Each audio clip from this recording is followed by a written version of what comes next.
yours. Gambling problem? Call 1-800-GAMBLER. 21 and over. Pennsylvania only. Eligibility restrictions apply. Bonus bets expire 7 days after issuance. For additional terms and responsible gaming resources, see dkng.co/audio.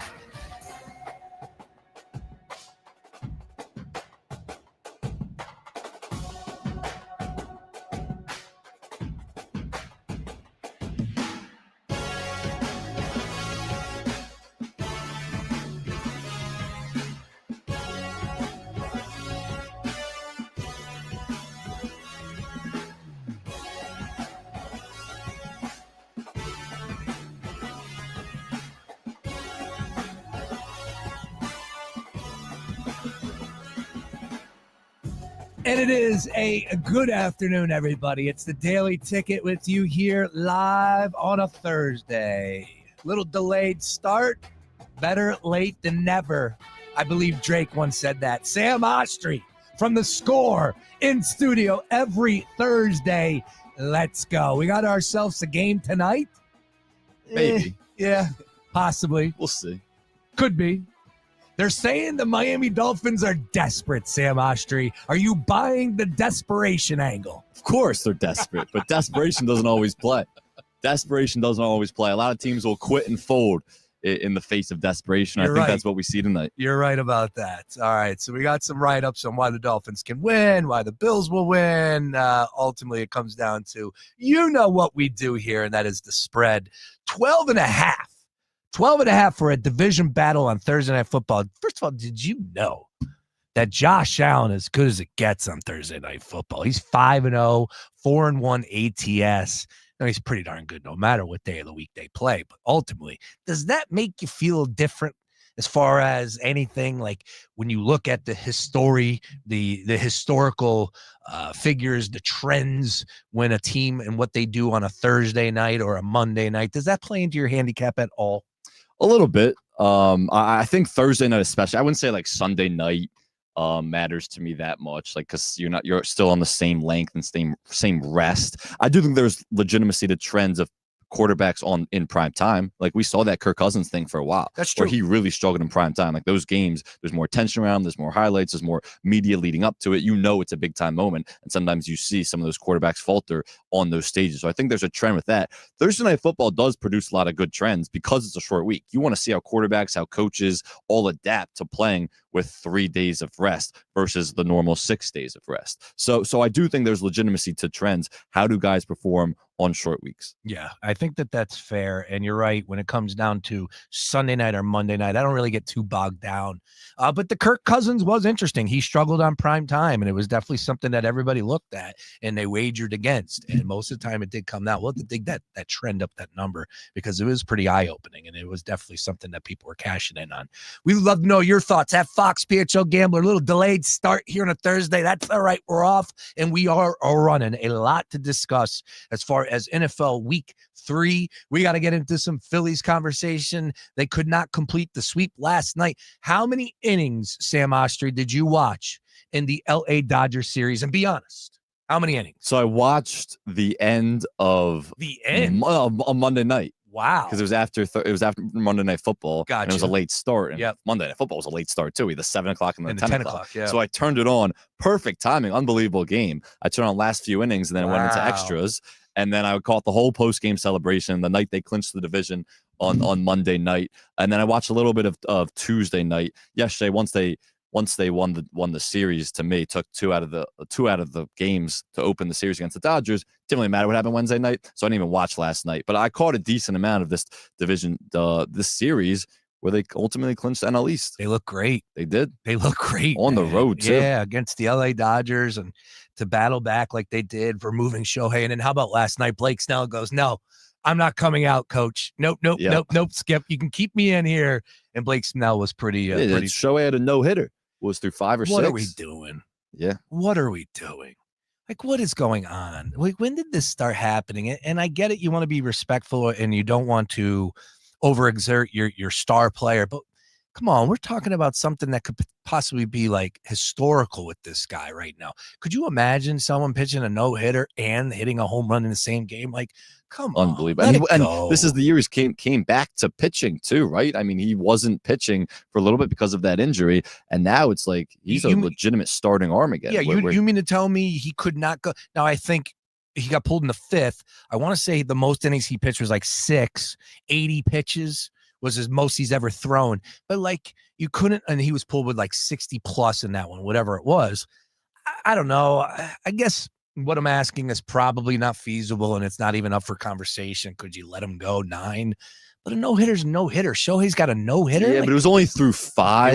It was. And it's like, why would you risk his arm in a meaningless, not meaningless. I mean, it matters for obviously who's going to get that wild. How many people are in the ball yard to watch him pitch and hit? But you can't have that interest in mind. You have to have your team's interest in mind. And then, of course, the Dodgers surrendered 9 runs to the Phils that night in the next 4 innings. So it was a nice night for the Phillies after they were no hit through 5. All right, we are off and running here on a Thursday. Cousin Nicky checking in. What's up, Cousin Nicky?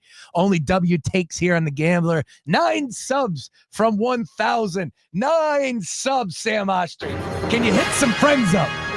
9 to go. Let's do it by the end of the week. Please, today we got let's do it today. 9 subs. That's what we're looking for here. 9 subs. That's all thanks to Cousin Nicky. Cousin Nicky is such a stud. We were just talking about Cousin Nicky in the other room. Promise you, it just was. I said, it's such a good dude, such a good guy. With that being said, all I do know is this: the Phillies look like they are hitting their stride, and they're playing the toughest competition. This Diamondbacks team that they have to go up against for 3 starting tomorrow. That's a really good ball club that is playing for something big right now, chasing down that 3rd and final wild card spot. Of course, we know how good the Dodgers are, the expectations there. And now, all of a sudden, shout out to the great Philly Captain. Here we are. And he's live or recording a video. 2025 is just insane. Why not throw it onto the list? Do you know where I'm going with this? I have no idea. I have no idea what you're talking about. Do you know Philly Captain? Of course, yeah. Oh, we met him at Yards. Okay. We met him at Yards, met him a bunch. Yeah. Philly Cap's the best. Philly Cap's the best. Philly Cap interviewing Governor Shapiro in an empty house at Citizens Bank Park yesterday. Governor Shapiro was at Citizens Bank Park yesterday? He's at Citizens Bank Park. Unfortunately, the terrible tragedy here. Are you kidding me? A couple state policemen losing their lives. What is going on with this world?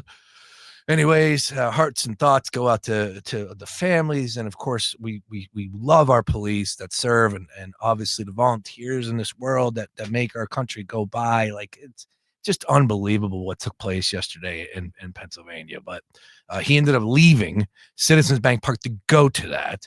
But he was at CBP and he sat down with Philly Captain's been on this show, the Philly Captain. And all of a sudden, you look out into the distance, Sam Oshtry, and you see the stage for the Lumineers being set up. Are you a Lumineers fan? I am. I saw them in Philly tomorrow night, right? I would go to that. I would too. I might be able to get us tickets. That would be awesome. Hey. Lumineers are great. Now they got Stubborn Love. I could list off some Lumineer songs. You get some criticism if you're a Lumineer fan. Why? Because people don't. You see that on the timeline. I don't see anything about the Lumineers on my timeline. I would like to see the Lumineers on my timeline more than some of the stuff I see. You're right about that. There is anti-Lumineer takes on the timeline, and especially now because they're setting up at Citizens Bank Park, and you're going to see that's going to kill some grass out there in center field. Anyways, don't let the details get involved in a good story, in the way of a good story. Out into the distance, the tarp is pulled off, the Lumineer stage is being set up, and who's that shortstop taking ground balls in an empty stadium? But Trey Turner. Wow. Boom. That makes me take a deep breath, an extreme sigh of relief. Hamstrings, you never know. You just don't know. But I do believe this. If he's out there fielding ground balls, practicing right now, we're in a good spot with Trey Turner. I think 9 games to go left in the regular season, if I'm not mistaken. So I don't think there's any rush to bring him back. But if he's out there fielding grounders right now, we're good on that front. Trey Turner will be back for the playoffs. Yeah, and that was the expectation when we heard about the injury. Him, that he should be back for the playoffs, but also Alec Boehm should be back before the postseason. And you don't want to rush him back by any stretch, but you do want him to get in a bit of a rhythm before, if he's taking his first at-bats in high-pressure moments in an NLDS. I mean, you like him to get a few at-bats and maybe not meaningless games, but some type of game-like format before that, whether it's a scrimmage that they're going to do, assuming they get the bye. They did that last year. Maybe they'll even do 2 this year and mix it up, because we've seen a lot of teams who get that bye lose that divisional round series because a lot of people think it is that rust factor of being off for a week. So maybe that's a good opportunity for Trey Turner to get some live at-bats there. But you want to see him get a little bit of a rhythm back, because he's going to be super important. He's had an awesome year. He's been one of the best Phillies on this roster, if not the best this season. And so they need him back, and they need Alec Boehm playing well. But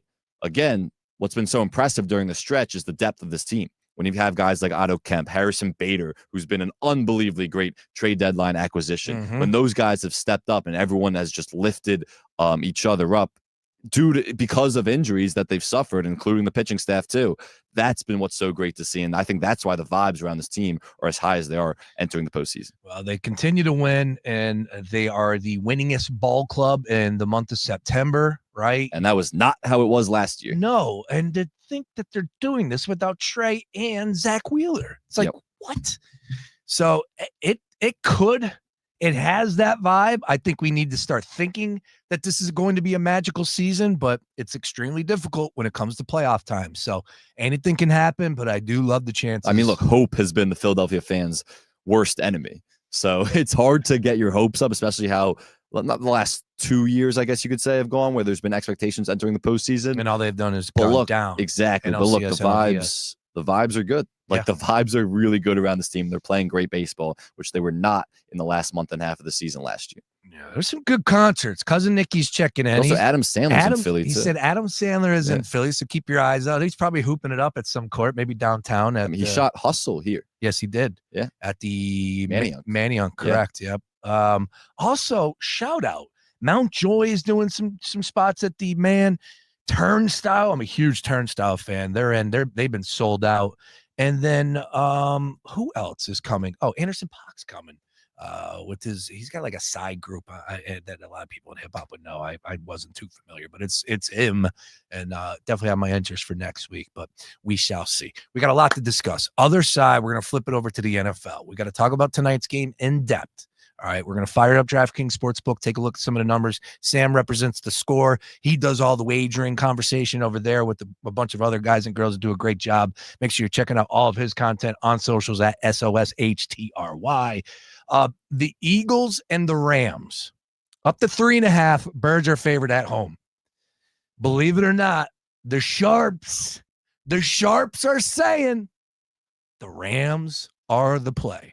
We're going to go into a little bit of a write-up that I have in front of me that is legit. And whether or not we're going to put stock into it, I'm not asking you to bet against the Eagles, but if we're going to be honest with our assessment as we head into this game on Sunday, pretty big game for week 3 at Lincoln Financial Field against the LA Rams. We're going to talk a little about maybe why the Sharps could potentially be right plus the 3.5. That's all that matters. All you can do is win. I don't care. Just win. But they make a pretty good case here. I'll read that to you on the other side. A lot to do. We're just getting warmed up. Sam Oshtry, Sean Brace, more after this. Fox Sports Radio, The Gambler. Now, total traffic for Philadelphia. Jam traffic on 95 northbound, Broad to Penn's Landing and Vine Expressway to Bridge. Southbound, stop to go Cotman to the Betsy Ross, and 420 to 320. Westbound, Skickle stacked up University to Girard and Boulevard to Belmont. Eastbound, Jam Boulevard to South. Artotella total traffic. This report is sponsored by ParkWiz. Parking shouldn't slow you down. ParkWiz gives every driver a shortcut. Book ahead, save up to 50%, and skip the hassle of circling the block. Park smarter, park faster. ParkWiz. Download the ParkWiz app today and save every time you park. If you're 55 or older and into that whole saving money thing, T-Mobile has an exclusive phone and internet bundle just for you. Right now, get 2 unlimited phone lines plus 5G home internet for just $30 each per month with AutoPay, plus taxes and fees. And with 5G home internet, setup is easy with just 1 cord and no technician needed, which is great if you're also into that whole keeping it simple thing. Switch now and experience the best mobile network in the U.S. Visit your local store to start saving. T-Mobile, it's better over here. Based on analysis by Ookla of speed test intelligence data Q4 2024 to Q1 2025. Ookla trademarks used under license. Unlimited on our network. Customers on voice plan may notice speeds lower than other customers and further reduction if using more than 50 gigs a month due to data prioritization. Video streams and SD on this plan. Home internet pricing after $20 and monthly bill credit plus $5 per line without autopay. Debit or bank account required. See 5G device coverage and access details at T-Mobile.com. Stop settling for weak sound. It's time to level up your game and bring the boom.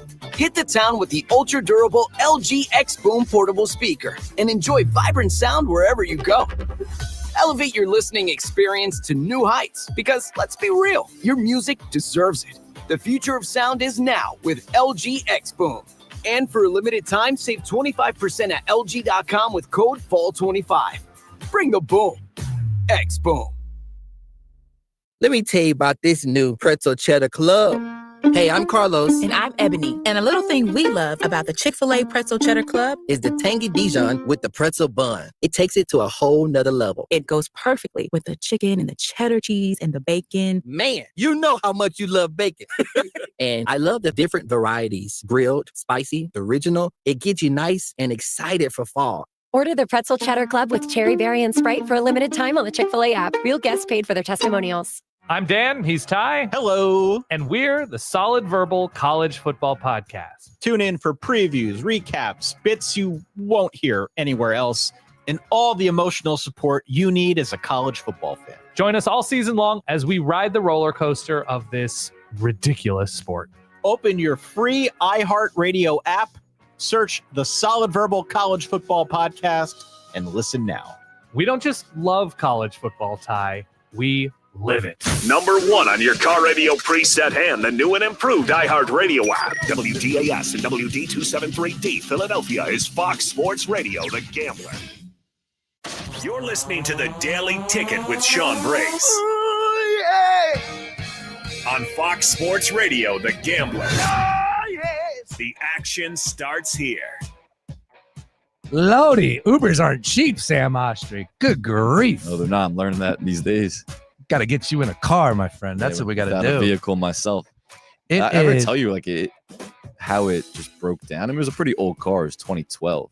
But this was coming back from July 4th weekend. So I haven't had a car for that long. Oof. Coming back from July 4th weekend, I was driving back with some friends in my car. And on the dashboard, it just said engine off. And I was like, what does that mean? We immediately start looking up what it means. It says you should probably stop driving immediately. Go to the handy book, look up on Google. We are not exactly car guys. Sure. We tried. And so, yeah, we definitely tried. And so we go to put to the side of the road. We open up the roof and we start putting some oil in it that we buy from across the street at some shop. And we're like, all right.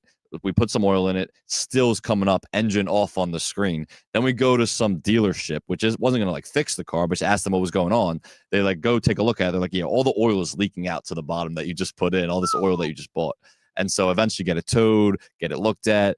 Engine's completely busted. It's gone. The car, it lived a good life from 2011 to 2025. What type of car? RIP to the car. Volkswagen Passat. It should last a little bit longer than that. How many miles? Not that many. Yeah, what's going on there? Yeah, you would think a Volkswagen would be it's not a Honda. Yeah, I don't know. I've had a lot of car issues with it before. We've had a lot of work done, repairs done. Interesting. But it's done. And they're foreign. Volkswagens are foreign, yeah, right? Yeah, that's expensive. Yeah. If you got to get work done on that stuff. Yeah, for sure. And it wasn't even the work done was not even worth it to get done because it just would have happened again. So it was all right. Good riddance to the car. It had a good run. Got me a lot of places. All over the country, actually. Yeah. Down south a few times. Oh, nice. Yeah. I can do a nice trip down south. Maybe we need to go ahead and join Beef on the road to Austin, Texas. Hey, Jose Perez checking in. And Jose Perez has had some breaking news on this program before anybody else out there. So shout out to Jose. You're the man, Jose. He said Clayton Kershaw will retire after this season. This news is breaking on X. So he doesn't have that one. But Clayton Kershaw calling it a career doesn't surprise me. Not at all. Yeah. Legendary Hall of Fame pitcher. And got his World Series. Yeah. So good for him. And still he pitched well. True story. This I remember this year I was watching a replay without audio. So I'm downstairs in my studio and I have that on and I was doing something. Next thing I look up and they're showing Clayton Kershaw in like the 8th inning. He's got a no-hitter. And boom, I'm watching. I'm drawn to this. Boom, he throws a no-hitter. He's done it before. It was a replay on the MLB Network. I tweeted about it. Yeah. Kershaw just threw a no-hitter. Are you kidding me? And then the funny thing was somebody roast back like, yo, dude, what are you talking about? And then the funny thing is then you search his name and there were like 4 or 5 people that were watching the same replay I was and tweeted about it as well. Clayton Kershaw threw a no-hitter. It's funny how that works. I thought he played longer. Now I'm looking at it. He only played a decade in the league? No, that's not true. That's not true. Stats long. He started in 2008. Yeah. But his entire career was in LA. Yeah, he was definitely, might have to have some fun with that. Probably a Hall of Famer. Oh, definitely a Hall of Famer. Yeah, 100%. I mean, he was a guy, wasn't he known as a playoff choker for He was. years and years and years? That and he then was. Finally overcame that. Yeah, he was. To win a World Series. You're right about that. All right, let's talk about the NFL, and let's go ahead and look at the Rams and Eagles here, and why that the Rams are the play for some sharps out there. First, Sam, where are you at on this right now? How are you feeling about this game? 3.5 on Sunday. You know, the offense has been sputtering. They're finding ways to win games, no doubt about it, but they're not running the football like they were last year. And that's what's bothering me right now about this team. But where are you at right now? 3.5. They're not, but this is the perfect team to get that running game going again because this offensive line dominated the Bills' defensive front. It's a really good defensive front, but their specialty is rushing the quarterback more than it is stopping the run. If you remember, the first time the Eagles played LA last year, Saquon rushed for 255 yards. Correct. Second time, postseason game against LA, Saquon rushes for 205 yards. Correct. This offensive line for the Eagles dominated the Rams defensive front, and Saquon just had a field day rushing the football. So I don't really expect that to change. I think that has to be the game plan. I feel like they've but monitored Saquon a little more to open the season, which I expected, and I think they'll do as the year goes on because it's just not realistic for him to have the same workload that he had last year. But I do think this is a game you unleash him at home, and like he has to get at least 25 to 30 carries on Sunday afternoon. And I think that's the recipe to being the Rams, more so than trying to get the passing offense going, because that's not really a concern to me. Yeah, the Eagles are doing really well with yards after contact, but that's about it when it comes to running the football. Saquon Barkley, 40 carries, 148 total, 2 games, 3.7 carries or 3.7 average per carry. It's just not happening right now. And I want to say that, yeah, of course, teams are stacking the box. We saw that with the Cowboys. But what do you do when they stack the box? Last year, they had a lot of success against stacked boxes because of the push of the offensive line was so dominant. It didn't matter. But you need to take some shots. I'm not worried about the passing offense. I don't get it. We saw this all last season with the Eagles, where our identity was rushing the football. It was handing the ball to Saquon. Correct. You playing read option with Jalen and Saquon, and Jalen plays off that, and you rush with Jalen. Whatever it was running the football. And they took shots, and the passing offense came about when it needed to. Like, the passing offense was great against the Chiefs when Hurts took his shots. It was great throughout the playoffs when Hurts had to take his shots. That's the identity of this football team, with a great offensive line and the best running back in the league, is always going to be running the football. Even if you have a quarterback that can deliver, that has a great arm and a great wide receiving duo.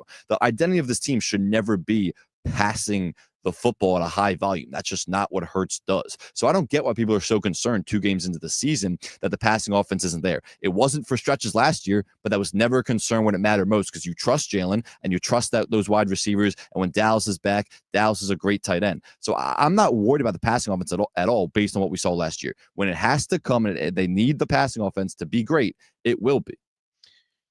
Well, I can get down with that. I believe in the passing game, and as long as AJ's out there and as long as Devontae is out there healthy, and they're getting Dallas back, that's an extra lever that Jalen will have at his disposal, no doubt. And the protection will be there. The protection has been there. Jalen has played great games. Kansas City was a tough test on the road, a really darn good defense. Oh, by the way, that was a desperate spot for the Chiefs. So they played like it, and especially on defense, but they still lost the game. Full disclosure, at the top of my list is just win, baby. Al Davis, just win. I don't care if it's pretty, ugly. It doesn't matter. Putting the money to the side, the 3.5, all it is finding a way to put a win in the W column. That's it. So if they're able to win this game without throwing it and running it down their throat, that's fine.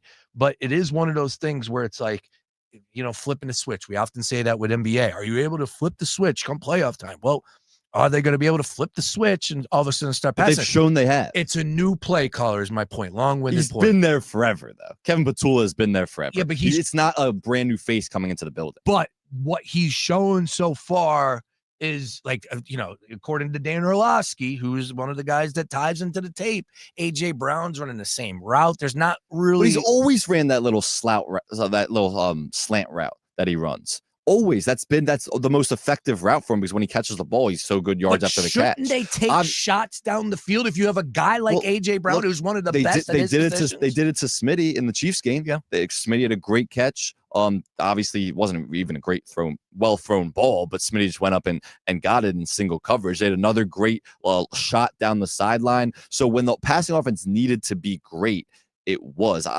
It's just not a concern for me. It's also the second game of the season. Yeah. Like it's going to develop as the year goes on. You're fine if you win these games that to develop an identity, stacking up wins. Last year we started the year 2-2. There's a lot of concern about what the identity was of this team and is Hurts the guy and all these questions. The passing offense, same questions. But we started 2-2. This year we're starting 2-0. We have a really tough schedule coming up and throughout the entire season, really. But if you can learn your identity and build your identity and while stacking up wins, that's the approach. Because this team is too talented, and Nick Sirianni's still there. It's the same quarterback, the same offensive line, except for Tyler Steen is in at right guard instead of Mekhi Becton. Same running back, same wide receivers, same tight end. That offense won a Super Bowl last year.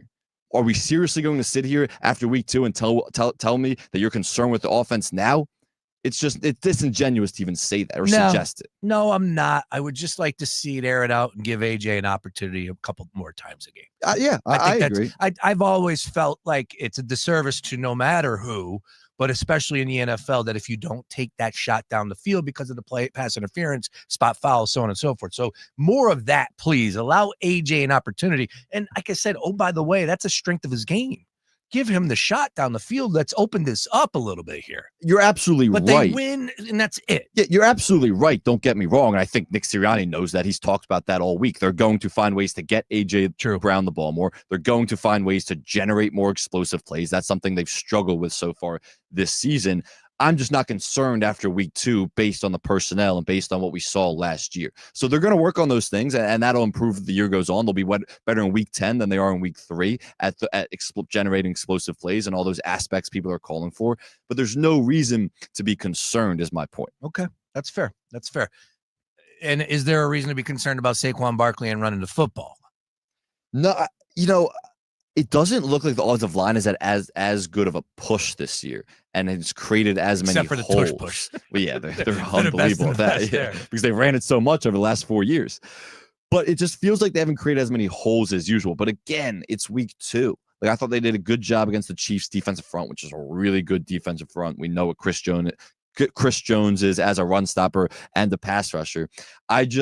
I'm not concerned, but they haven't looked as dominant so far this season. It's the best in terms of the talent on that line and the guys they have up front. I'm not really concerned, but I do think they're going to limit Saquon Barkley's workload, like I was talking about earlier, throughout the year. Not necessarily this week, but they're not going to be giving him as many carries as they did last year. It would just be irresponsible to do that. Will Shipley back to practice today, I believe I saw, so that's a good thing. Oh, by the way, you got to love this when ESPN. Kevin DeGandhi represents the squad very well on a national stage over there at SportsCenter. And they had this, he tweeted this out, but this graphic. Eagles push sneak since 2022 for first downs, 101. The next highest, 52. The Bills. I don't know who the Bill. Yeah, number 2 sounds about right with the Bills. But think about that, 101 to 52. That's a significant drop off. And then, oh, by the way, rushing touchdowns. Eagles push sneak since 2022. They have 28. Next up, 11. Yeah, you go ahead. Get rid of the play. Sure. Knock yourself out. Here's the thing.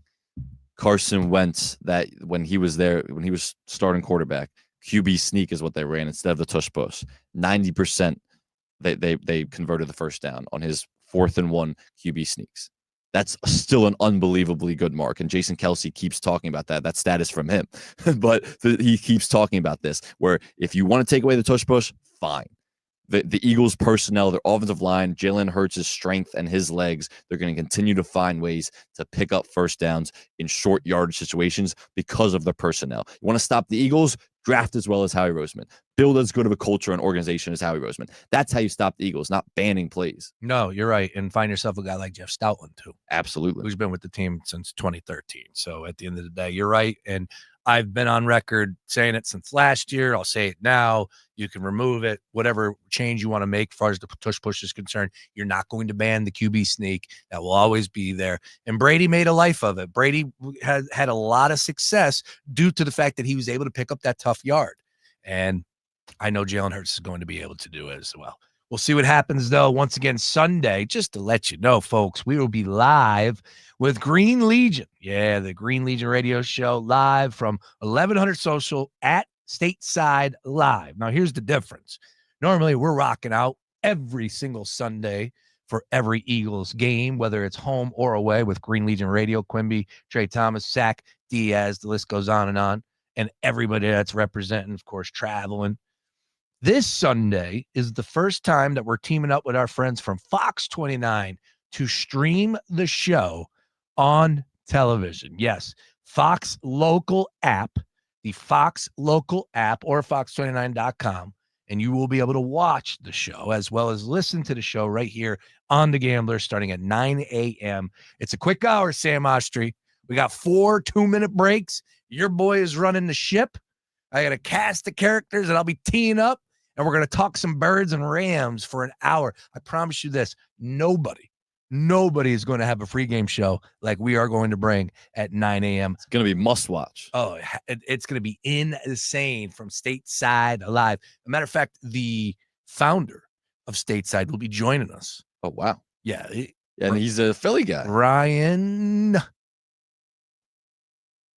Oh, excuse me. Matt Quigley. Very nice dude. Yeah, super nice guy. He's a Philly guy, and their main brewery and distillery is what you call it. Correct. I guess, is in Fishtown. Crossing Broad had a great write-up. I think Kevin Kincaid caught up with him, if I'm not mistaken. Sorry if I got the author wrong on that. And ask him what he paid to get those naming rights. You can only imagine. Xfinity Live. Do you see what their numbers are? Because there was an article written. Yeah, they're killing it. I think the best drink in town. That's an understatement. Killing. Yes, it's amazing what their numbers are. And quality sells. It's not just. It's killing it because it's such a great drink. That's true. And you know what? It's one of those brands where when they put it up, it's like, you know what? It honestly did make me proud. Like, you know, I'm not trying to say anything, but like an Xfinity, like, yeah. Verizon, you know, like whatever. Everybody got to get their money. But Stateside here in Philly, yeah, it's cool. And the article at Crossing Broad, he said, first of all, he shouted out Quimby and Green Legion. He said they loved them from the beginning. They were pouring at the beginning from all their tailgates. So, and Quimby's been doing this forever. So I thought that was really cool. But he also said, like, man, our memories are here at Citizens Bank Park, at Lincoln Financial Field, of course, at the Wells Fargo Center, which is now known as the Box, whatever we're calling it these days.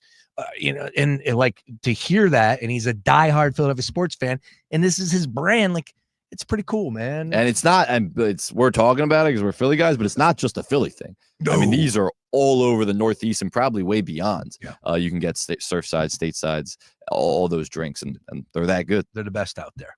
All right, once again, coming to you live right here on a Thursday. Let's do this, Sam. Quick timeout. We'll come back. All things Thursday night football. We got the Dolphins. We got the Bills. It's 12.5. Our total is 49.5 on DraftKings Sportsbook. Here's where I'm at right now. My instant handicap is this.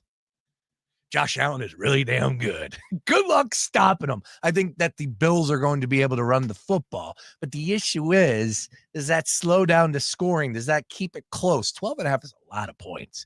A lot of points. I got some interesting trends. I'll give it to you on the other side. If I made you give me a wager right now, pick a side. Who you going? 12.5 minus for the Bills, or are you going to take the 12.5 with the Dolphins? I'm going the Bills. You couldn't pay me. I mean, you couldn't pay me to bet on the Miami Dolphins right now. It's tough. Yeah. This might be the last game that McDaniel coaches on the sideline. I think that as well. Could very well. A long weekend in Miami. Yeah, those press conferences aren't really too uplifting. Let's just say not the best culture there. And oh, by the way, they had a players only meeting after week 1. That is definitely not how you want to start. Sounds like some Sixers type stuff. It's the Daily Ticket. More after this.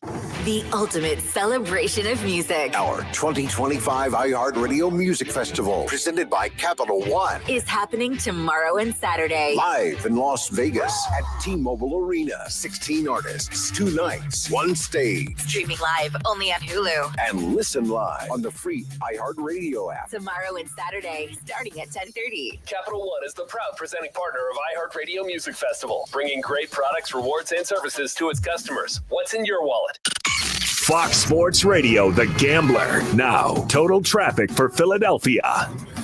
Already seeing a lot of volume on the major roadways. Walt Whitman slow into New Jersey, down to 42 south at Creek Road, the Vine Expressway. Pretty busy both ways between the Schuylkill and 95 and 95 northbound Jen. Broad Depends Landing and Vine Expressway up to Bridge. Southbound Jan Cottman to the Betsy Ross and 420 to 320. Delays on the Blue Route southbound approaching Broomall to Media Southport and northbound 95 to Route 1. Westbound Schuylkill Jan University to Girard and Boulevard to Belmont. Eastbound slow Blue Route to Belmont and Jan Boulevard to South. Large Hotel and total traffic. This report is sponsored by King's Hawaiian Sliders. Eli Manning here. There's nothing like football and King's Hawaiian Sliders. There's something about those soft, fluffy, irresistible King's Hawaiian Sliders that make them a winner on game day. Pick some up this weekend in the bakery or deli section of your grocery store. King's Hawaiian. There's nothing like it. Stay tuned to Fox PHL The Gambler for the latest CEOs you should know. Tony O'Donovan, President and CEO of Arkema Inc. Comcast Business, powering possibilities. This isn't just a game, it's a once-in-a-generation event. The Harlem Globetrotters 100-year tour. Celebrate 100 years of high-flying dunks, 100 years of show-stopping moves, and 100 years of changing the game. Bring the whole family and be part of the legacy. This game is once in a century. Be there at Xfinity Mobile Arena on March 1st. Go to HarlemGlobetrotters.com for your tickets to the 100-year tour. Parking shouldn't slow you down. ParkWiz gives every driver a shortcut. Book ahead, save up to 50%, and skip the hassle of circling the block. Park smarter, park faster. ParkWiz. Download the ParkWiz app today and save every time you park. South Jersey, are you ready for bone-crushing action? Super Gorillas Wrestling takes over Camden County College in Blackwood, Saturday, September 27th. 7 explosive matches featuring Ricky Starr, Rod Noxious, BJ Walker, Young Lion, Zeno, and more. Tickets just $15 for students, $25 general admission. Doors open at 6, pre-show at 7:30, then we go live. Don't miss the slams, the chaos, the excitement. Up close and personal. Saturday, September 27th, Camden County College. Super Gorillas Wrestling. Our action is infectious. And here we have a specimen from the early 2000s, a legacy investing platform. Please don't touch the exhibit, folks. It could crash. Ready to step out of the financial history museum? At public.com, you can invest in almost everything: stocks, bonds, options, and more. You could even put your cash to work at an industry-leading 4.1% APY. Leave your clunky, outdated platform behind. Go to public.com and fund your account in 5 minutes or less. Paid for by Public Investing Inc., member FINRA and SIPC. Full disclosures at public.com/disclosures. If you're 55 or older and into that whole saving money thing, T-Mobile has an exclusive phone and internet bundle just for you. Right now, get 2 unlimited phone lines plus 5G home internet for just $30 each per month with autopay, plus taxes and fees. And with 5G home internet, setup is easy with just 1 cord and no technician needed, which is great if you're also into that whole keeping it simple thing. Switch now and experience the best mobile network in the U.S. Visit your local store to start saving. T-Mobile, it's better over here. Based on analysis by Ookla Speed Test Intelligence data Q4 2024 to Q1 2025. Ookla trademarks used under license. Unlimited on our network. Customers on voice plan may notice speeds lower than other customers and further reduction if using more than 50 gigs a month due to data prioritization. Video streams and SD on this plan. Home internet pricing after $20 a monthly bill credit plus $5 per line without autopay. Debit or bank account required. See 5G device coverage and access details at T-Mobile.com. Stop settling for weak sound. It's time to level up your game and bring the boom. Hit the town with the ultra-durable LG X Boom portable speaker and enjoy vibrant sound wherever you go.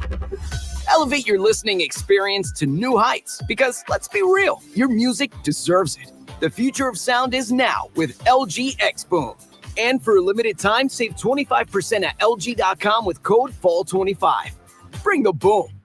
X Boom. Hey, man, you all right? Need me to call 911? No. called Top Dog Law. Get top dollar for your accident at topdoglaw.com. Once again, that's topdoglaw.com.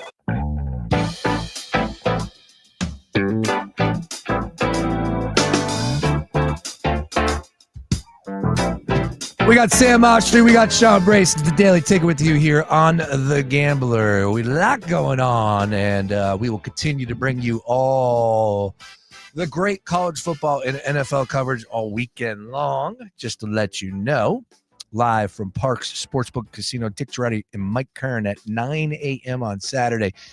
Saturday also, you will have Beef and Brace with the College Football Rundown Show. We'll air that at 11. And Sunday, as I said, you get Green Legion Radio live from Stateside Live at 9. 10 o'clock, Natalie Aganoff with Breakfast Before the Birds. And at 11 o'clock, you get Roy Burton and John Jansen taking you up to kickoff with Countdown to Payout. So please download the iHeartRadio app if you haven't already. And if you do have it, just make The Gambler a preset so you'll be able to listen to us a lot more. We appreciate that. Sam, you were out in the town last night. I was. It took me a minute. I was like, where was I last night? Yes, I was over at Villanova. Hang on, Sam. Breaking news for Sam Oshtry. He was out in the town last night. I was like, where was I? What did I do last night? It took me a second. My brain's not moving 100% these days. Where were you last night? I was at Villanova at the Roommates Show, which is the live podcast with Jalen Brunson and Josh Hart. All right. They had a lot of special guests. Jay Wright was say, one of them. Yeah, I'd say they had a lot of special Jason guests. Kelsey was obviously the main attraction. And Did he also play a little sax? Did he play a little sax? Yeah. How about that? Yeah, no, he was great. Great with those guys. And before all that, it was kind of like the homecoming Midnight Madness, I believe they call it, where they introduce the men's team, the women's team, the coaches, a little Q&A with Jalen Brunson and Josh Hart. Those two guys ran that. And then they did their live podcast with a lot of guests. It was a cool night, packed scene down at the Finn and getting ready for Villanova basketball season. So the coolest part, though, for you was what? It was probably Kelsey being up there with those guys. I would say, seeing their live podcasts, because they're genuine friends. Like, I think that's the success that Jason Kelsey and Travis Kelsey, their podcast, has had. It's because they're brothers and they like each other. They're brothers. They like each other. They have natural chemistry because they can joke around and mess around and make fun of each other. Same thing with Jalen Brunson and Josh Hart. So it's cool to see those guys interact, which is why their podcast is pretty good too. They're genuine friends. Like they're like brothers, and they just make fun of each other the whole time. And that's like a lot of times good content. So that's what they do. And last night, packed house, you said, top to bottom? Yeah, right. Yeah, pretty much. Did you meet up with our good friend Nino? We were supposed to, but we didn't end up getting to meet up. All right. We were texting all day then. Nice. Yeah. How about anybody else up there? Did you meet Coach? Did you see Coach? I did see Coach. Yeah. Didn't talk to him for very long, but I saw Coach. Nice. A lot of Knicks contingent there. Okay. Whole Villanova coaching staff. Oh, you fit right in then. Rick Brunson was there, of course. Ricky! Saw him else? too as well. A lot of people in the Knicks Villanova world, which is intertwined worlds these days. Yeah, it is. I saw head coach Mark Ferrante in the mix as well. Yeah, so. I didn't see him, but I saw him doing a little scene down there with the students. Very cool and a great scene up there on the main line. Great to see everybody having a big old smile on their face, of course. A lot going on in the world today, so very cool to have that happening out there. And then, again, that's not something that the roommates – it was free, correct? It was free? I mean, I got it for free. I don't know if it was. Okay, I don't think it was free. Okay. No chance. Now I'm thinking about it. There's no chance they did that for free. Come on, Brunson. All right. Anyways, I'm sure the funds probably went to Villanova more than anything. Yeah, I'm sure something like that behind it. It's not like those boys need money. Brunson just got a new deal. Well, he took a massive pay cut. Yeah, he did. All right, let's keep it moving here. I want to talk some NFL with you. Let's go into tonight's game, Thursday Night Football, Bills and Dolphins. Sam Oshtry, again, we're both on the 12.5, but I think, are we looking at it the wrong way? How is it possible that the Dolphins are able to keep this close? Could it be an 8 or a 9-point game? Now, one thing I always subscribe to, a theory that I always book, is that when it comes to handicap, when it comes to placing a wager, if you don't think that dog can win, don't bet it. And at 12.5, I just don't think that the Miami Dolphins are going to win that football game. So therefore, I can't say that I'm willing to take the 12.5 here because of it. They're not going to win. The Buffalo Bills are the better team. They have a better offensive line, a more want. They're at home. Josh Allen's the better quarterback. That is a defeated team. Will it be as easy as that, though? Do you think this gets lopsided and it's 40 to 16? I think it could get ugly really quickly because the Dolphins just have a ton of quit in them right now. Yeah, they do. And everyone knows that Mike McDaniel's he's going to be the first head coach fired, whether that's this weekend or maybe last a few more weeks, but he's not lasting the season. That's no secret. So it's hard to play for a coach that is out the door when he is. I mean, he's struggled to keep that building and his players accountable. There's no culture they have. It's a lot of guys that aren't going to go out there and fight the way that most people will on a Thursday night football game. So it's just there's no reason I'm gonna bet on. I don't care what the spread is. I would never bet on a team that has shown quit to start this season. Going back to the offseason, based on their comments, a team that is no togetherness, no camaraderie. This Dolphins team is lifeless. So I'm out on the Dolphins team, as most people are at this point. But I'm not going to bet on them against maybe the best team in the NFL. The path for them keeping it close is that the Bills have some injuries. I mean, Ed Oliver, defensive tackle, and Matt Milano, linebacker, both pretty impactful players for that Bills defense. So if Tua can have some success and limit the turnovers, which he has not been able to do this season, but he did start 17 for 17 last week. I mean, he was airing the ball out. He had 315 yards and 2 touchdowns, 81% completion percentage. So he actually created some explosive plays with his arms, but then he just has the boneheaded turnovers that are just inexcusable, and they end up losing to the Patriots last week. If Tua and this Dolphins offense can air it out and have some success against a knacked up Bills defense, then I could get some hope and get behind the Dolphins a little bit, but I can't really see that happening. I think it's the Bills big. All right. Yeah, I'm right there with you. It's hard for me to sit here and try to play the other side. And, contrarian sometimes is a good way of going about it, but it's just one of those games where it's a Thursday night game, and you're talking about one team being extremely in a different situation. You remember the home fan base already wants both the general manager and the coach out. They're flying banners out there. They did show some fight in that game against the Patriots last week that they ended up coming up short. They showed zero fight in that game against the Colts on the road in week 1. So I just assume that that's going to be how it's going to play out here. As far as scoring a touchdown, is there anybody off or on the table for you besides Josh Allen, or is this a lock, stock, and barrel game for Josh Allen here? Anytime touchdown at -160. Well, Josh Allen didn't actually score a touchdown last game. That's correct. That was the 8th time in his career. Out of 125 career starts, that was only the 8th time he didn't score a touchdown. That trend is not going to continue. I certainly think he gets in. Probably a couple with this. Still dealing with this. Still dealing with the broken nose. Yeah, but he's going to be out there. That's not going to affect his arm. He has a mask. He's wearing a mask. That's like in terms of using your arms and your legs, that's the easiest injury to deal with. I'm sure I could see Khalil Shakir getting in one. Plus 250 anytime touchdown score. I think Josh Allen will throw at least a couple with his arms against just a Dolphins defense that has been bad, just really bad Dolphins defense. No other way to put it. So I think Josh Allen's going to throw for a few at least, and I think Khalil Shakir might be his guy. Dalton Kincaid's my guy. That's who I'm looking at right now at plus 265. A nice number there. Of course, the tight ends are always getting talked about a lot on this show, but I look at him, it was a little disappointing season from him last year. So I think you're starting to see him involved from the jump here. Oh, by the way, it just feels like, one of those games that he's going to have success, down the middle, keep it steady, try and run the football. Don't do too much. Like, I don't see them taking shots down the field much. I just think that you're going to get a steady dose of run game and keeping things underneath. Shakir is a guy that I would look at as well tallying up yards. I know you said end zone, but I would definitely look at his yards, maybe get a number there. But for anytime touchdown, I'm going to go Dalton Kincaid. Watch out 39.5 for Khalil Shakir. There you go. Give me the over all day on that one. HN is a guy that I would look at from the Dolphins perspective, and that's it. That's it. Yeah. That's about it too. I mean, he had a pretty good game last week, but It's plus 110. I don't know if I'm going to take that at plus 110. But again, Bills are dealing with some injuries to their defensive tackle, to a linebacker, so they could have success in the run game. I probably wouldn't touch it at plus 110. All right. One of the better teams tonight on the television. So again, it's something that we need to tune into and watch. I don't know how many people will be sticking around for the full 4 quarters. However, you have some playoff potential baseball teams to be watching. So baseball will have a little bit of a screen. Shout out to ESPN. They're doing like a red zone type deal.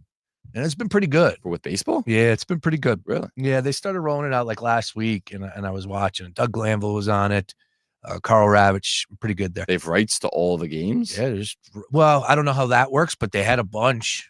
They had a bunch. I mean, that's the perfect sport for baseball or for red zone every single night. Yeah, they had like the millions quad of box, games. and then they were talking about them, and they would go to it. Yeah, it was very red zone-esque. I forget exactly what it's called, but of course they're focusing on the baseball teams that have something a little bit more potentially to play for coming up here in playoffs. So that adds a little extra element as well to that. Also, did you see Dallas Braden, who calls the games for the A's? This was crazy. He caught a foul ball. Normally, like, what are we talking about here, Brace? But it was so crazy that they're doing the game at Fenway. And like he's on that show with Jared Carabas. Thank you. Yeah, so yeah. Carabas is doing stuff for the Red Sox. He's next to them, right? And then in the middle, you got Braden doing stuff for the A's. He's the play-by-play announcer with the girl. I forget her name. I apologize. But all of a sudden, foul ball comes back. Braden dude, it looked fake. He stands up, boom, catches it, bare hands it. And Really? has that ball straight shot back, and he starts going to the belt to Carabas. Like, this is insane. Wow, I didn't see that. I don't know how I missed that. Absolutely insane. Yeah, the Rocket. He's a good dude. I actually like him when I see his clips, Dallas Braden. Oh, yeah, very good. Yeah, the Rocket stood me up that one time. He was supposed to come on the show, and he never Really? did. Yeah. Big time you? Yeah, it's a big time deal. Yeah, I mean, he has a lot of followers. He was at Barstool before. Correct. I haven't really seen anything he does That's when he post signed with Barstool. DraftKings, and then I was like, oh, I could have an opportunity to get him on, and I had a nice little insert. And the next thing, he's like, they're like, yeah, he's on the move. I'm sorry. And I'm like, oh, thanks. All right, I'm live. I appreciate it. Yeah, but that's Ghost all right. mode. Yeah, what are you gonna do? All right, so here's the deal. Let's keep it moving. NFL Week 3. As far as teams that need to be panicking, 0-2, Sam Oshtry, you're gonna hear a lot about this, and the reason why. This was put out this morning on ESPN, and it's eye-popping because this is the reality of where we're at for teams that are 0-2. Since 2000, there have been 114 cases of a team starting 0-3 and making the playoffs, and that has happened one time. Who was it? It was the Houston Texans in 2018. Wow. If you start 0-3, you don't make the playoffs. It's that simple. That's it. We're talking about one team since 2000 out of 114, 118, whatever the number was, instances for possibility of that happening. Here we are now with a number of good teams that are 0-2. Number of good teams? Yeah, well, maybe good teams is a stretch. But we do have some teams that should be playing a little bit better that are 0-2, and you know where I'm going immediately. And I have to look at the Chiefs. And the Chiefs are 0-2. With all the expectations in the world. And I keep hearing about how this is a get-right spot for the Kansas City Chiefs taking on the New York Giants.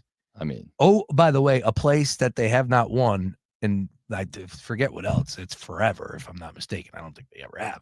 6-point spread. Sunday Night Football. 8:20.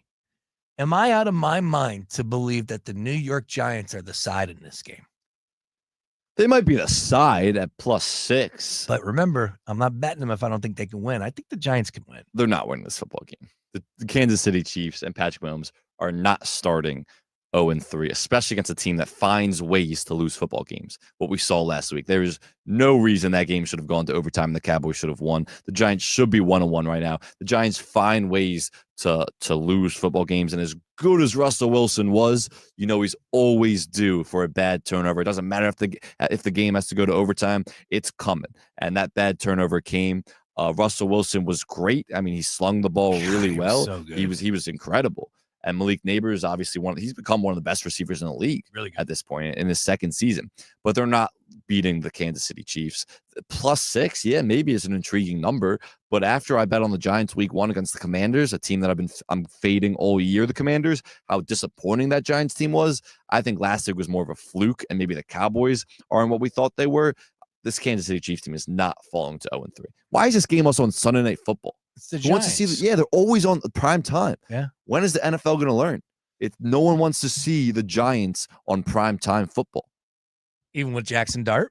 Jackson Dart's not playing. I know, but what if he was? Not yet. If he's some superstar, It's sure. Russ. It's Russ. Let Russ cook. Sunday Night Let Football. Russ cook. That game was an anomaly, by the way, last week. I'm not like hopping on the Russ train all of a sudden. He played outstanding, probably the best he's played in like 2 years. Terrible. Cowboys are awful. Their pass defense is ridiculously bad. Yeah, that's why the Eagles should have done a little bit better. But Well, they did in the first half. They were moving the ball down the field with ease in the first half. Lightning delay happens, things change. you're right about that. Well, look, as far as the other teams that are 0-2, Texans, they have a game against the Jags coming up here. Are they going to drop to 0-3 in your mind? I could see that. It's a 1.5 spread game is in Jacksonville. Houston could drop to 0-2 or 0-3, according to Sam Oshtry. I'm not here to argue that either. I like the Jags.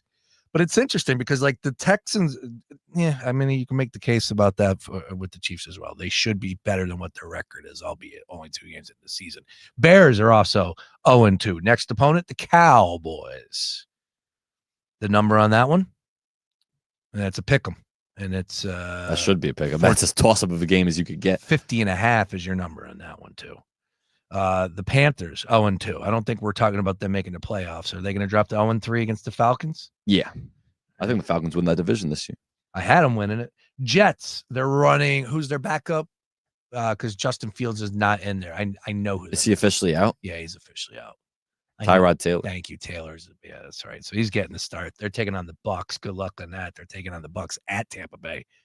Let's see on that line. Jeez, man. The Bucks hosting the Jets, 7. Only a touchdown. I would probably give that all day as far as the Jets are concerned there. The Titans are 0-2. No surprise, rookie quarterback. The Saints are 0-2, taking on the Seahawks next. Browns are 0-2, and they got the Packers. Good luck there. And as I said, the Giants and the Dolphins. Giants are both 0-2 as well. So the battle of the 0-2 teams on Sunday Night Football. Do you have a play for Survivor this week? I'm between 2 right now, and I don't know which way I'm going yet, but Chiefs are a consideration. That's one of them. And the other one is the Packers, I believe. Yes, the Packers or the Chiefs. Those are the 2 ways I'm leaning, and I think I'm going to go Chiefs. So I'd like to hold the Packers. Man, I might be rooting against you on Sunday night.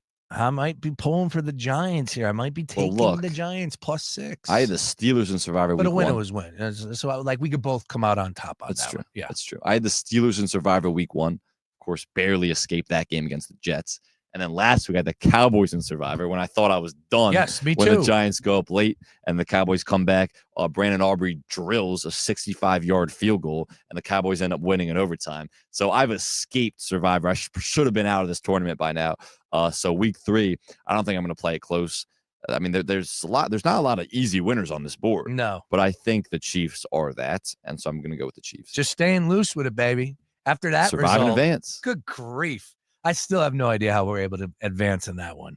How they were able to get the ball in midfield and kick the tying field goal. Which, oh, by the way, Aubrey is he's a weapon. He's unbelievable. He might be the best player on that team. Definitely. Definitely. Not a lot of competition, but definitely.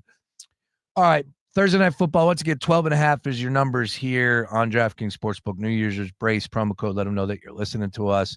It's hard to look at anything other than Josh Allen anytime touchdown. We like Shakir. I'm going to go over his total yards at 39.5. I also like Kincaid to score a touchdown at the tight end position. And if I'm looking at anything, Achane is a guy that I would like to take a swing at potentially as far as receptions or receiving yards. They like to get him involved. And as Sam has pointed out, the Bills are dealing with a couple different injuries, specifically with Milano at the linebacker position. So that could hamper them there as far as coverage is concerned for backs out of the backfield. He's pretty darn good at what he does as well. All right, let's get on over to college football, though, if you would not mind. And let's talk about some of the matchups as far as the card is concerned. We do have a game tonight Not much of an opinion on Rice in Charlotte. I don't know about you, Sam. You got to play for us in Rice in Charlotte? I don't, but Matt Berry is there once again at Charlotte. Dude, he's Queen everywhere. City. The Queen City. You can't pass up a trip to Charlotte. Yeah, I don't really have a play on that one. The cleanest city that I've always said Charlotte's like a fake city for me. I love Charlotte. It's not the cleanest I've ever been to. Have you ever been to D.C.? You say D.C.'s cleaner? Yeah, and also I would say Boston's cleaner. I've never been to Boston. Boston's clean. Yeah? It's like weirdly clean. I don't like how clean it is. I prefer a little dirt, like Philly, New York. I need some dirt in my life. Yeah. Boston's too clean. Charlotte's like Charlotte's great. Truman Show-esque. It's very clean. Yeah. All right. I'll have to, that's funny you say that about Boston. I've never heard that before. All right. Rice and Charlotte don't have much here. 2.5, 42.5. Nothing's really pushing me either. You know what is pushing me this weekend, though? There are a lot of good matchups. How about the noon kick at Texas Tech and Utah? This game has major implications for the Big 12. Of course, both teams are 3-0 as we sit here. Utah, 3-point favorites, 56.5. It is difficult, extremely difficult to go into Utah and to win. Texas Tech has looked good this year. Spent a ton of money in the transfer portal in the offseason. A lot of teams have, but that's that oil money down there in Texas Tech that they have to spend. I have to take Utah here. I just am going to back Utah. I think that Dampier and what he's been able to do, of course, the offensive coordinator came over with him as well, package deal from New Mexico. They have hit the ground runner. They got some dogs over there on Utah that play both ways. The offensive line, you got two guys that could potentially be first-round selections, if I'm not mistaken. I could be wrong as far as how high they are in the draft, but I did catch the coach on one of the Barstool shows, and he was saying, like, yeah, this is the best talent I've ever had at the offensive line. So if you got beef up front, I think that they're the play here. I'm going to take Utah -3 to get the job done to kick things off at noon. I love Utah too, and it is cool that you're seeing a lot of guys play both sides of the ball now, wide receiver, cornerback, a lot of different positions, that Travis Hunter effect that he's had on college football. And Utah has 3 guys, I believe, who are doing that. And I love Utah mostly because they're at home and it's the quarterback battle when Texas Tech's quarterback Morton has really struggled on the road throughout his career. I mean, he's been there for a while now and he's struggled on the road historically. And Devin Dampier has been awesome. He as a dual threat quarterback, as a runner, as a passer. I just think Texas Tech's offense has been great. I believe they're the most points in the country per game, 58. But look at that competition. Arkansas, Pine Bluff, Kent State, Oregon State, who's technically, Pac-12, I guess, still, but Oregon State stinks. That's really bad competition. So I'm not really concerned with how great their offense has been. I think Utah will get enough stops, and Texas Tech's defense will be able to stop Devin Dampier and that Utah offense at home. So I like Utah a lot too. I think we have to be fair, though, when we start talking about the opposition. UCLA, Cal Poly, and Wyoming. That's fair. I guess I put more stock in that UCLA team a little bit because I thought they were going to be better. That was a 6.5 point spread Wow. in that game. That opener was a 6.5 point spread. Wow. Obviously, based on what Utah's done since, has been pretty ugly. But insane how bad UCLA was. I still can't believe what happened when we were out there at Happy Valley. And their coach got fired the next day. Fired. Yeah, he did. Could very well happen to the Miami Dolphins, and exactly what happened to Foster. Thank you. I struggle with his name on that one. All right. The other games that I am eyeing up here quickly as far as college football, if you have a game or two that you like, I am looking at Auburn and Oklahoma. And I like Auburn here. Plus so do 6.5. We're in sync right now. All right. So do I. What's your reasoning behind it? I just think, look, Auburn showed us a little something in that week 1 matchup against Baylor. And Oklahoma is riding the high. They are a really good team. I'll give them all the credit in the world. But I just think that this is going to be a tough game. And we're at 6.5. I'll take 6.5 all day. I just think that is one too many points. If you told me that this is a 2.5 game, 3, I'm probably going to take Oklahoma. We're at 6.5. Give me the dog here. This is way too many points in an SEC matchup where it feels like these teams are very evenly matched. I think we should calm down on the John Mateer hype. Oh, I know he's the Heisman favorite right now, mostly because no one else has really gotten any edge, and the preseason favorites and Cade and Arch Manning have really slipped up so far this season. But Michigan's good, and they have a good defense for sure, and he was really good against them. Other than that, obviously has played very poor competition, Temple game, whatever, last week when Oklahoma killed them in South Philly. I just don't think John, like some of the plays he makes, his arm talent's unbelievable. Some of the times he's extending plays with his legs and then throwing these off-balance throws, off-platform throws. It's really impressive. I just need to see it more against SEC competition before he really proves himself as this Heisman favorite, Heisman level player. And I think when we're looking at the Heisman numbers and the rankings and the odds and all that in 6 weeks, John Mateer won't be anywhere to be found. And it's just some early season hype that we see from John Mateer. And look, Jackson That's a Arnold. statement. It is. And I believe it. And Jackson Arnold's coming back to Oklahoma, obviously Auburn's quarterback. That's the big storyline in this game, is a revenge game. I just think these teams are too evenly matched that I'm going to take the underdog at +6.5. Oklahoma, you say he won't be in the conversation for the Heisman Trophy moving forward a couple weeks. Let's just say this. They have Auburn here. If he comes away with that victory, we're talking about Oklahoma in a new light. That's a really good. Look at that schedule. It's okay. brutal. Kent State. Then they have Texas. Then they have South Carolina. Should be sellers back by then. Ole Miss at home. Tennessee on the road. Alabama. Unbelievable. Missouri. LSU to close up shop. I'm just counting right now. That's 6 of their 7 final games are against ranked opponents, and South Carolina could get back to being a ranked opponent. So, that is a brutal SEC schedule. John Mateer is not going to have the success that he's had. He can make a lot of plays with his legs. Look at, and the other way to look at it is he'll have a lot of big moments and primetime spots to showcase his abilities for the Heisman voters, where sometimes that elevates your stock. But I don't think he's. Look, he can make a lot of good plays with his legs and extend plays, but sometimes it's just some of these throws are like crazy. You know who's not getting talked about enough? And they have what a card next week.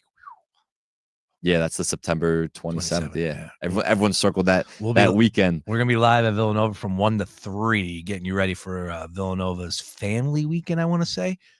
Everyone circled that weekend before the college football season. What is it? It's Georgia, Bama. It's Oregon, Penn State, and that's where I'm going. It's Dante Moore at 12-1. I don't hate it because if you're getting 12-1, they roll into Happy Valley and they beat Penn State. That's a 7:30 whiteout spot, so that's prime time. Who you got in that game? Because they're not playing this weekend. Is Oregon not playing this weekend? Correct. Both are on buys. I don't like. I like to say Penn State. Really? At home, a whiteout game. It's like James Franklin has to win. And this isn't like the biggest game he'll face this season. He's going to go on the road to Ohio State. He'll be in the college football playoff. But it's like, you got to win a big game at some point. Penn State will be favored by what, like 5.5? Penn State, there's 3. By 3. Yeah, it's a 3. Look at line's 3 right now. now. I think I like Penn State. Penn State hasn't played a single opponent this season. So, like, what are we supposed to take away from Penn State? I might take Oregon. I think I'm going to take Penn State. I might look like a fool. I might take Oregon just based off of the game day experience that we had and the lines we had to wait just to get into the stadium. Packed against Villanova, so that tells you everything you need to know about what that experience will be like on a whiteout. I still can't believe that's how it you left after 2 snaps. I can't believe you left after 2 snaps. I was hot. I needed a drink. I couldn't even get one. No excuse. Oh, I was dying, Sam. Hey, it was 24-0. Not when you left, it wasn't. Yes, it was. No, it was like 7-0. No, because we were thinking about staying past halftime if they were going to cut it to like 2 scores. I wasn't leaving. I was staying. Well, you weren't in the stadium. How about that text message went through there? Of all places, that text went through there, but jeez, are you kidding me? Anyways, Dante Moore 12-1 right now. Jeremiah Smith, his odds went down a little bit, 14-1, so that means I could get more money on him here if I want. Marcel Reed, excuse me, not getting enough credit, 15-1. Yep. He could be somebody that could come in here and get the job done.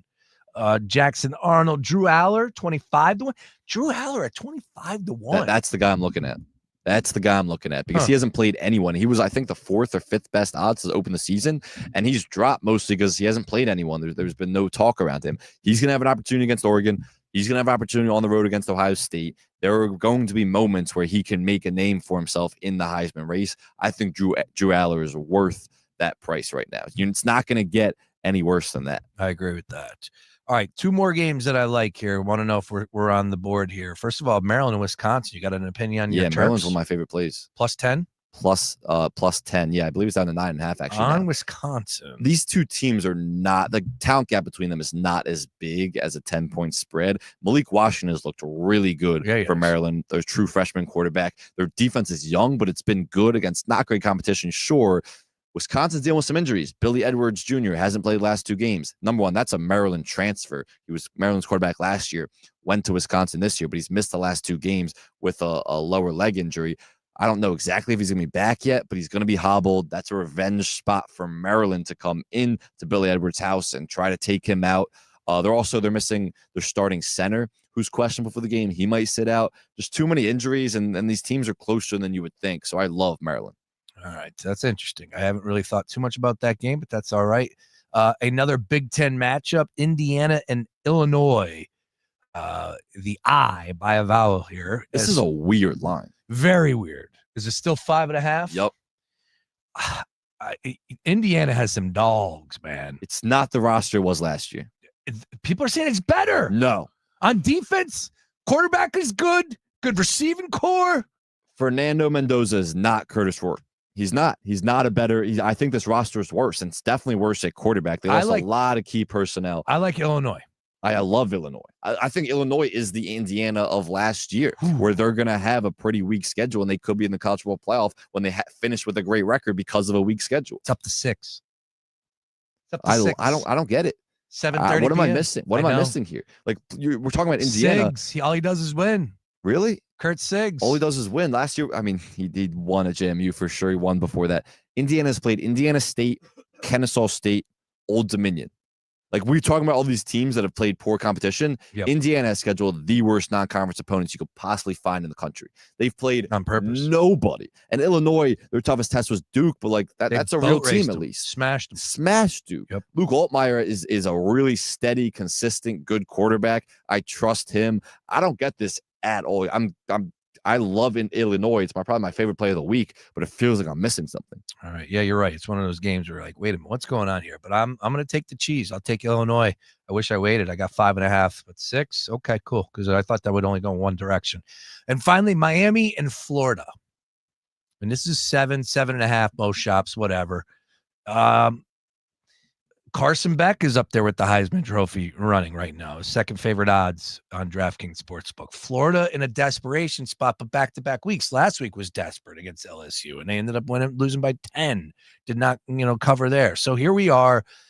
Miami is the better team, but can Florida muster up something because it's the state rival and playing in a big spot and 7:30 p.m., or is this just another battle here that they're going to come up short in your mind? It's kind of what we're talking about with this Bills-Dolphins game, where the Dolphins essentially have a lame duck coach. Everyone knows he's getting fired. It's the same thing with Florida, with Billy Napier. I mean, he's every resident of Gainesville, every booster, every student, alumni, they're counting down the days until Billy Napier's fired. And it could be after this week. It could be after next week, but we all know it's coming. So it's hard to bet on a team when you know the coach is out the door pretty soon. So I like Miami for that reason. And look, DJ Lagway looked bad last week. Yeah, he did. I mean, I was really high on him coming into the year, as a lot of people were, but he threw 5 picks last week.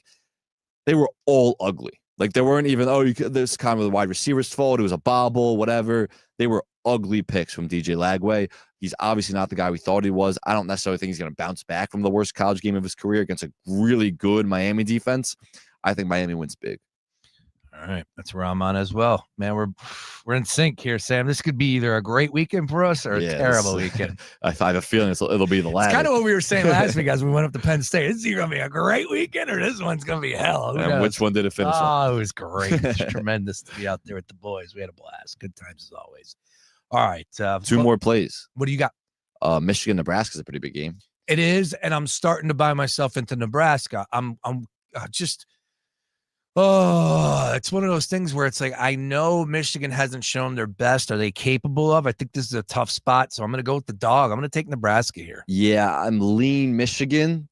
I think Bryce Underwood against Oklahoma playing on the road there was a good test for him in terms of it prepares him for a moment like this, another hostile road environment against Nebraska. They always say defense and your run game travels. I think that will help Michigan because they have a really good run game, a pretty good defense. I lean Michigan, but I don't love it. And the final one is, this is one of my favorite plays of the weekend too. North Carolina plus 6.5.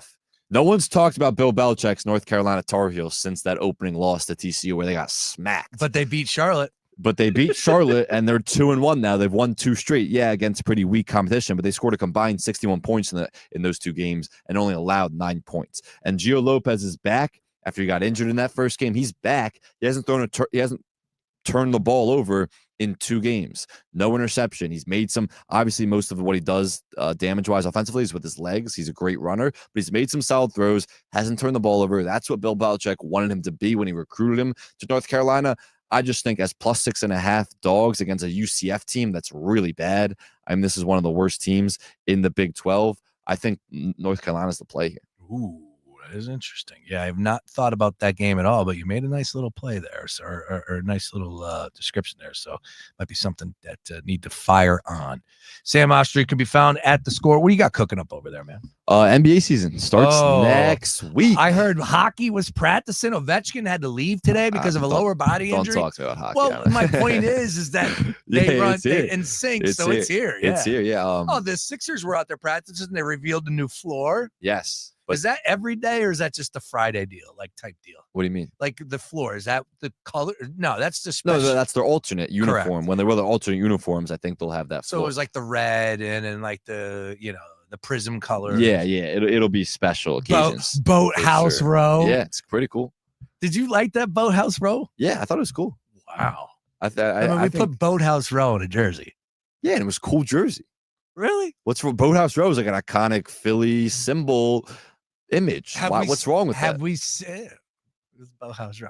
What's wrong with Boathouse? Exactly What's the criticism with the Boathouse row? It's know. like putting the skyline of a city on a jersey. You're right. It just wasn't exactly the most intimidating picture, I guess. But anyways, I don't think that's the purpose of the jersey is to intimidate the opponent. What was it was Chris what the heck was his name? He got roasted. He's like, yeah, we didn't want to go with your standard Liberty Bell and all that. What was his name? I forget. He was in charge of the designs back in those days. Anyways, so have they revealed our alternate jerseys? Is it just a throwback to the AI days, the all black? Yeah, right. As far as I'm concerned, as far as I know, I'm not the biggest jersey guy, so I don't monitor that stuff that much. Okay. I care about the play on the court. Yeah, and the drama surrounding and who can actually play. Embiid looks thin. He looks thin. Yeah, he does. Look, next week might be the ramping up day where we hear that. Obviously they're not going to say that term anymore after how disastrous that was last year. No. But last year is where that ramping up term really began at his opening day of media availability as the first week of practice. So are we going to hear ramping up? Stay tuned. But basketball's back. What do you say? We're not going to hear that word. We're going to hear different verbiage to say the same thing, where he's not going to play a ton this year. They don't know if he's going to be ready for the opening game. It's going to be the same song and dance as it is every single year. All right, and I woke up to a new Pablo Torre episode. Is that taking? He's killing. He's just digging because you weren't buying it to the point that anything was bad happening, right? Everything was on the up and up. Yeah, I mean, I definitely think there was nefarious activity taking place. That's a good point. Yeah, good word. I like that. For sure. Sure. I was more skeptical of the punishment and the paper trail they're actually going to find through an investigation. But that'll lead to a punishment. But Pablo Torre keeps digging and digging, and there's some like serious stuff where it's hard to imagine that Steve Ballmer wasn't at least aware. Maybe it was like, all right, I obviously know about this. I'm turning my head the other way. You people handle it under me, so there's nothing associated or attached to me, even though he was the biggest investor, invested $50 million. But in terms of an actual paper trail, it's hard to imagine he wasn't at least aware of it. How much the NBA can find and prove that's more than circumstantial evidence and more than just anonymous sources will be interesting, and that'll depend on the penalty. But it's hard to ignore at this point that there was definitely something going on that Steve Ballmer probably knew about. Sixers and Knicks open it up in Dubai. Preseason on October the 2nd. Wow. It's a couple weeks away. Around the corner. What time is that game? It's at 12 noon. It's a Thursday. We should do a watch party. It's the highest day of the Jewish calendar. So you can't do anything. Correct. Yom Kippur. How many days do you have on the calendar that you can't do anything? That's the only That's one. it? Yeah. There's other high holidays, but I can do stuff on those high What do they mean by high holiday? It's like the most holy day of the year. You fast. I don't fast. You don't? No, I don't fast. Why not? Do we want to get into it? I don't think we want to go there. I don't. I don't fast because of reasons. Oh man, that I'll keep quiet. Yeah, We're not you gonna get into go. some Yeah, religious Well, conversations. Yeah, exactly. But I do celebrate the holiday Good. still. All right. And all the people around me fast. Well, you can join us via the stream, or you just can't. Oh work. no, I'll be in here. Oh, you could come in. I'll be in here, yeah. Oh, But I'll be at synagogue in the morning. I'll come in here. Okay.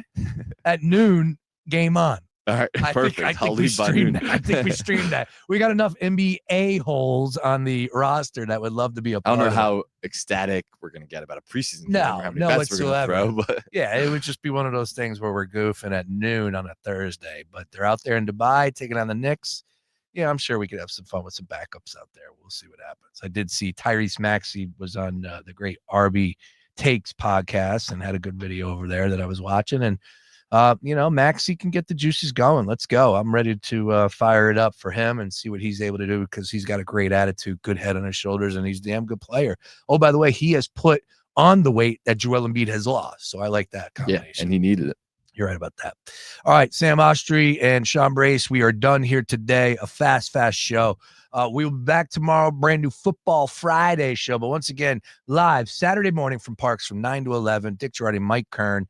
And then on Sunday, a jam-packed morning of programming starting at 9 a.m. from Stateside Live, Green Legion Radio, on The Gambler, streaming with our friends from Fox 29. You can catch us on fox29.com. You can also catch us on all of the Fox local app, Roku, Apple TV, Amazon Fire Stick, you name it. That's where it's available.